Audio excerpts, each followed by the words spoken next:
Hello children, today we are reading Mr. Topsy-Turvy, Book 9 of the complete collection of Mr. Men books by Roger Hargreaves.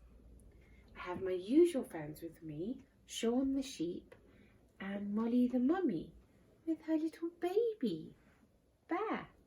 So everybody get cosy, tucked up, and we shall begin the story of Mr. Topsy-Turvy. Mr. Topsy-Turvy was a funny sort of a fellow. Everything about him was either upside down or inside out or back to front. Topsy-Turvy, in fact. It was all very extraordinary. To give you some idea of how topsy-turvy Mr. Topsy-Turvy was, you ought to see his house. The front door is upside down to start with, and the curtains hang upside down at the windows, and just look at that chimney pot. All very extraordinary. Inside is the same. Just look at the clock standing on Mr. Topsy-Turvy's mantelpiece. Isn't that the topsiest-turviest clock you've ever seen? And just look at the way Mr. Topsy-Turvy reads a book. Not only does he read it upside down, but he starts to read it at the back page. And just look where Mr. Topsy-Turvy puts the stamp when he sends a letter to somebody. Have you ever seen anything like it?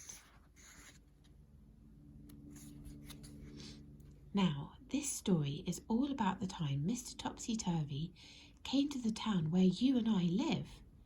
Nobody is quite sure how Mr. Topsy-Turvy got there or where he came from, but he did arrive because somebody saw him getting off the train. The trouble was, he did it in a topsy-turvy way and got out the wrong side and fell onto the railway line, which really isn't all that surprising, is it? When he'd picked himself up and managed to find his way out of the station, Mr. Topsy-Turvy went to a hotel to find a room to spend the night. The hotel manager tried not to smile when he saw Mr. Topsy-Turvy walk into his hotel carrying his suitcase upside down and with his topsy-turvy hat on his head. "Good afternoon, sir," he said. "Can I help you?" Now, something you didn't know about Mr. Topsy-Turvy is the way he speaks. You see, he sometimes gets things the wrong way round. "Afternoon good," said Mr. Topsy-Turvy to the hotel manager. I'd room alike."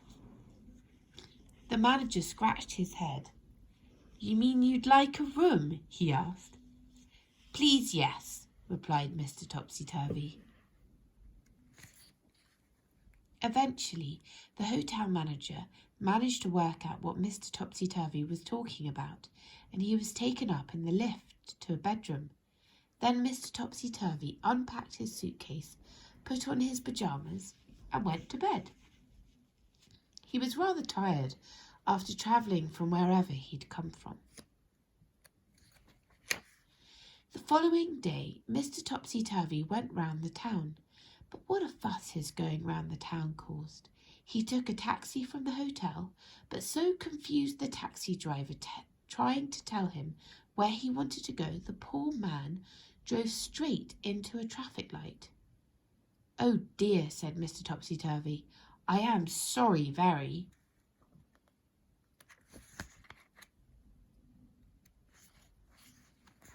Then he went into a big department store in the middle of the town. He walked up to one of the counters. "I'd like a sock of pears," he said to the lady behind the counter. "You mean a pair of socks," she smiled, and showed him a pair of bright red socks. Mr. Topsy-Turvy put them on his hands.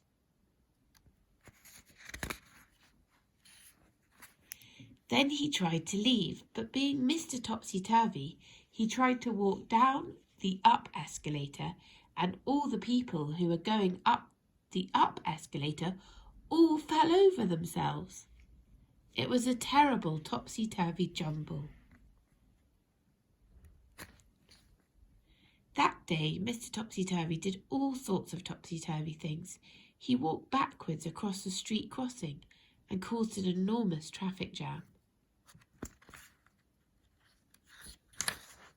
He went to a library and put all the books upside down on the shelves and made everybody extremely cross. Then he went to an art gallery and insisted on hanging all the pictures upside down so that he could look at them properly.